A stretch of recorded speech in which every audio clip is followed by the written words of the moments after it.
We're standing in the gorgeous Rococo room at the Getty Museum, and though this room is filled with decorative objects and wood paneling with gilding, we're here actually to look specifically at an object from the Rococo period that wasn't purely decorative, but had a very specific function. We're looking at a microscope. This is our beautiful French microscope. It is a very unique object. There are only 10 of its kinds in this world, and this is actually the only one in an American museum. And we're not that far from the invention of the microscope, which happened around 1600, around the same time as the development of the telescope. We're actually in the Age of Enlightenment, which was a time of great interest in studying nature through observation. Science evolved in two different circles. We have the church, clergymen, and we have the court and the nobility, who are very interested in scientific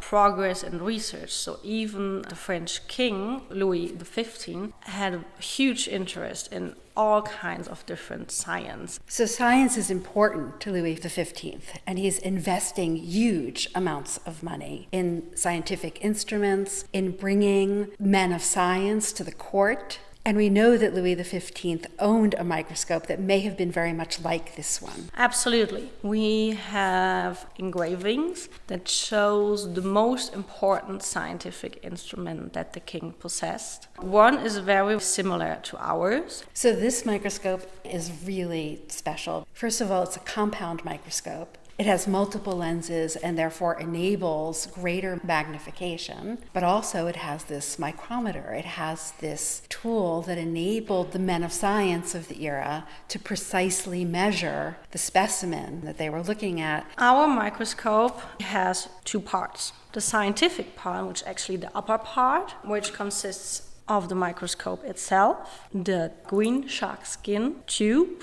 the three lenses, so one lens in the tube, one lens in the eyepiece, and one objective lens. You have the micrometric stage, you have the arm where you can lift it up. And then below, a mirror. So the mirror is very important to actually see the specimens, because to see it you need light. So usually during the day you would just place the microscope close to windows to capture the daylight. But at night, when it's getting darker and the day is becoming shorter, you actually need an external light source, which usually was just a simple candle.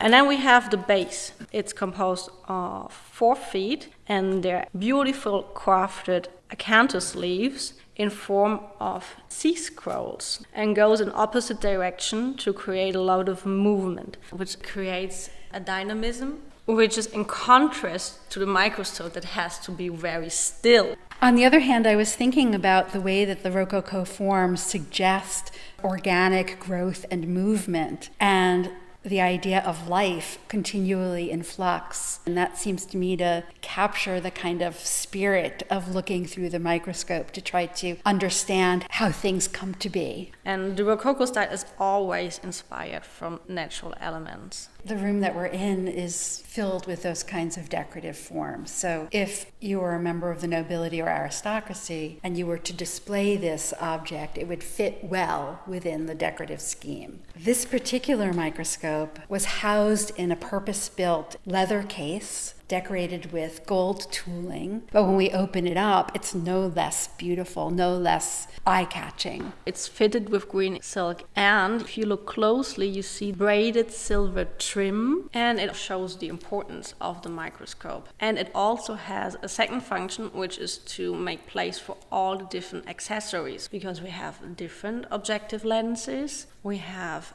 a lot of samples, we have tweezers, we have magnification glasses. And so we can imagine that the owner took out this case, opened it up, took out the microscope, and showed this perhaps to a group of interested observers, of friends. So we actually have a very interesting engraving where you can see men of science looking through a very similar microscope, where you actually have this kind of special mirror, and you have a screen, 2 candles to have even more light to see through the microscope.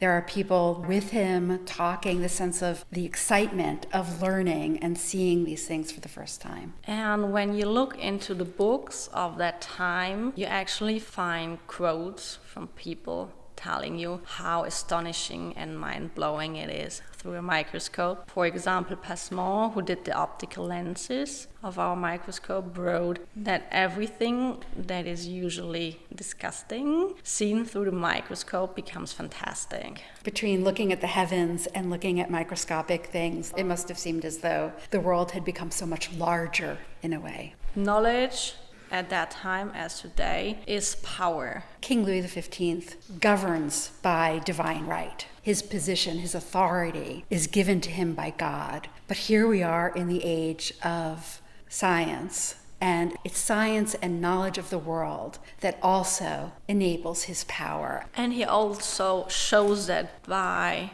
for example, handling a microscope, opening this world to his subjects. I'm imagining how exciting it would have been to sit around a table and have this set up for me, making even mundane things like a flea amazing and miraculous.